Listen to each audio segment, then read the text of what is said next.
Let's talk about the layers panel, which is such an important part for anybody using Photoshop to design graphics or just to edit photos.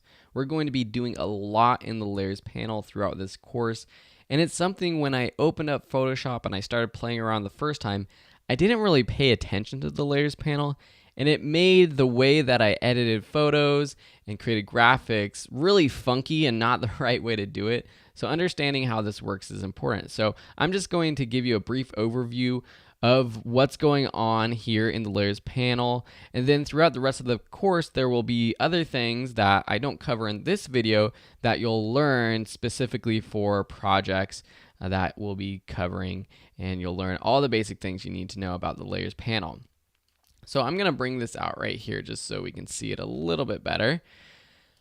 So what's going on here is we have our different layers. We kind of learned before that you can turn on and off layers, and you can see that if I turn off this number 3 and number 2 layer, that the layers disappear and only the first one appears, depending on which ones we have visible. We can change the order of layers. Think of them as layers on top of each other by dragging them down beneath the different layers. So we can put 3 and 2 beneath 1. Say we want to layer it 1, 2, 3. And this, you can really tell what happens when we move this around. So say we have layer 1 and we want to move it up. And then if we want to move layer 3 down, well, one thing we want to do, and you might want to do when moving around layers, is actually turn this auto select button off. You can see that even if I select layer 3 and then I try to click in here and move it, it's auto selecting that number 2 layer because that's where I'm clicking. So turn that auto select off, select your third layer or a layer below, and then just click and drag. And now no matter where I click and drag, I'm selecting that third layer. Even if I'm trying to click that layer 1, I can't select that unless I go over here, select layer 1 and move it around. Or if you do have the auto select layer open, you can click and choose and it does auto select. But if there is a layer below, it's kind of hard to get to it. For each of these layers, there's different properties. There's this drop down that says normal. This is the blending mode. We have a couple lessons specifically on that. And then opacity. So with opacity, there's different ways to change. So you can click down this drop down and it brings up a slider that you can drag to the left or right to make it more opaque or less opaque. Or you can literally just click the word opacity and drag to the left or right to drop or increase the opacity. Or you can click the number and type in a specific number and then press return on your keyboard. Now, the easiest way is just to click and drag, so there's really no point in dropping down this slider to bring it open. Below the opacity and the blending mode are some different lock options for locking the position or everything about the layer. So if you click this lock all button, you can't do anything to this layer. You can't add effects. You can't do anything. Just locking the position with this button will disable being able to move this layer, but you can still add effects and things like that. Over here on the right is the fill percentage. This is a little bit tricky to understand, but what I can do is just run through a quick example so you know. An easy way to add a stroke to an object is just by double clicking, and this opens up the layer style window. Then there's different layer styles, but I'm just going to click this stroke. For now, you can set the stroke settings right here. I'm just going to keep it that blue and select OK. And now you see that it's added this effect, which is the stroke, and you can turn on and off these effects by clicking the eyeball button right there. But now we can see what opacity versus fill does.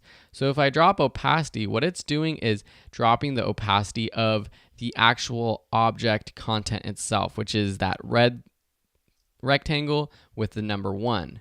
It's not dropping the opacity of the layer style that I added or the effects that I added. Opacity, on the other hand, drops the opacity for everything. So if I drop this down to 0, it disappears. If I drop the fill down to 0, only the inside goes down to 0, only the content itself. So that's what fill is. Now to get rid of these layer styles, I'm just going to right click and say clear layer styles for now. Down below here, we have some other buttons and options. Without any layers selected, the first few are disabled, but with them selected, you have effects. So you can do things like bevel and emboss, add stroke, basically what I just went to. You have layer masks, another completely different topic we'll talk about later. Creating a new fill or adjustment layer for this layer, or grouping different objects. So one way to organize your layers panel is, say you have different objects that combine different elements, you can actually group them together. Say I wanted to group all 3 of these objects together, I can just click this group button, and that adds that group 1. I can double click and call this layers 1 through 3 or whatever, and then just drag each of these layers or select multiple by clicking and then command clicking or control clicking if you're on a PC, the layers that you want to move, and dragging them into that group. And then you can rearrange them in that group, and you can close this down, turn it on or off, and that affects the entire group. This is really important to understand so that when you do have a project that has lots and lots of layers, then you can organize it properly. I think Adobe Photoshop has the ability to have thousands of layers. You would never really use that many, but it is there for an option. And obviously, if you had a project that had thousands of layers, a group like this would be really nice. The difference between grouping and what linking is, which I'll talk about next, is that within the group, we can still edit these layers individually. I'm going to get rid of this group by just selecting all of these layers by selecting the top one, holding down Shift, and then clicking the last one, and dragging it outside of the group. And then I'm just going to select this group and delete it just by pressing the trash can or delete on my keyboard. If I select all of these layers or multiple layers, you see this link option pop up. So without 2 layers selected, you can't select link. If I have 2 or more, I have this link option. And if I click that, you see this little chain link appear. Now, whatever I do to either of these layers happens to both. So I can resize them, I can move them around, I can do anything, and it happens to both. So that might be helpful if you're designing a logo or something that has multiple shapes or text on it and you want to link them together. You can unlink them by pressing the link button again. Down here at the bottom, you also have a create a new layer button. Now, when you create a new layer, you have to think of it as a transparent layer. There's nothing on this layer. So even if I turn it on and off, nothing is happening. Say I take my brush tool over here, and when my brush tool is selected, you have your different modifying options. So I can change the size and the hardness, the opacity, the mode, and I could also select the color. I can select the color by clicking this color down here where it's black and changing it to whatever color I want. And then when I brush onto this layer, this actually happens onto this layer 1. Imagine this as a clear piece of glass at the beginning, and now we start to layer it, paint on, it's on that piece of glass. And we can turn it on and off. We can put it beneath different layers if we want. If we had layer 1 selected, and we have the brush selected, if I try to paint for the first time, what happens is that it won't let me. It won't let me because this layer is what it calls a smart object. And a smart object is basically a vector object, which doesn't really help explain it to you if you're a beginner, but it's an object where I can resize it bigger or smaller, however much I want, and it won't become pixelated. When I rasterize an object, or if you have a photo that is rasterized, that means the resolution of that image is set. So if I increase or decrease the size of that image, then it might get pixelated if I make it bigger. But you have to have images rasterized or layers rasterized if you want to paint on them. So I'm just going to select OK. Don't worry if that's a little bit confusing. We're going to go over all these things and you're going to learn throughout this course as we do different projects even better. But now we have this layer 1, it's rasterized. And if I paint onto this, it's actually painting on layer 1. So now if I turn on and off layer 1, you see that the paint is actually part of layer 1. And you can undo that last move by pressing Command Z on your keyboard, but you have to be careful about doing too many paints, because if I do multiple strokes, I can only undo one stroke.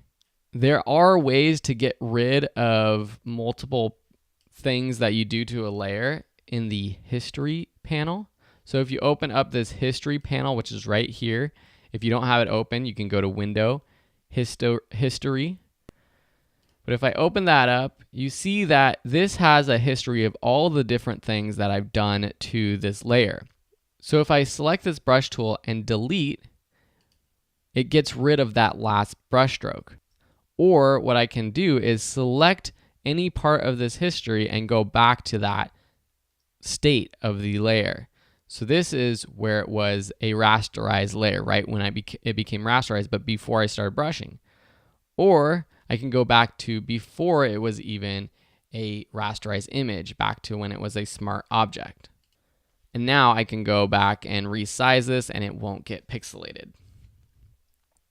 So hopefully you understand how the brush works, and that really is for any of these tools or any effects. If you do it to a layer, it is stuck to that layer unless you are doing it to a new layer in between or on top, which is what we'll do for a lot of effects. Is we'll create a new layer like this, and then we'll add something like an exposure adjustment or a saturation adjustment, and this affects layers beneath it. But before we get too deep into all of that, I think we're going to leave it at that for now. The only other thing right here, which is something that I don't do too much, but right here at the top are ways to filter your layers. So you can click this button on the left and you can see that you can filter it by different types of aspects of that layer, by the layer name, mode, attribute, color, kind. And then we can select these different things over here, like filter for pixel layers, or filter by adjustment layer, or text layer, or shape layer. And we don't have any of those layers right now. We have smart objects though. And you can select one and then you can turn it on or off with this button on the right hand side. If you don't want it on, you can just leave that as it is. This is really beneficial if you have a really big project with lots of layers, lots of different text layers, different shape layers, adjustment layers, and you want to find one of those layers quickly. But for those of us that are just getting started, you typically don't have to mess around with that. So I'm just going to pop my layers panel right back into there. In the next couple lessons, we'll learn about some other ways that we can interact and edit multiple layers in our projects.